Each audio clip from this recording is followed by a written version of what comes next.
خواب بودم خواب دیدم مردم، بی نهایت خسته و افسردم.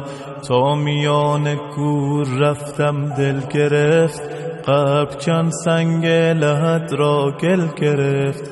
بالش زیر سرم از سنگ بود، غرق ظلمت سوت و کور و تنگ بود. هر که آمد پیش حرفی راند و رفت، سوره حمدی برایم خواند و رفت.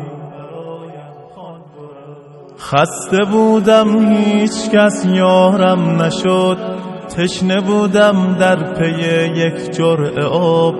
آمدن از راه نزدم دو ملک، تیره شد در پیش چشمانم فلک.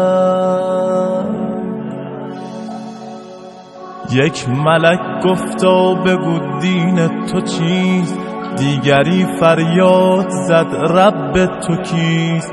گرچه پرسش ها به ظاهر ساده بود، لرزه بر اندام من افتاده بود. چهره ام از شرم می شد سرخ و زرد، بار دیگر بر سرم فریاد کرد. در میان عمر خود کن جستجو، کارهای نیک و زشتت را بگو. هرچه می کردم به اعمالم نگاه، بر زبان آوردنش دشوار بود. چاره ای جز لب فرو بستن نبود، گرز آتش بر سرم آمد فرو. چون ملائک ناامید از من شدن، حرف آخر را چنین با من زدن.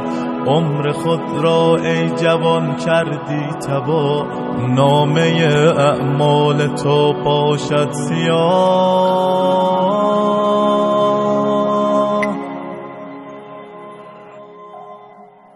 ما که مأموران حق داوریم، پس تو را سوی جهنم میبریم.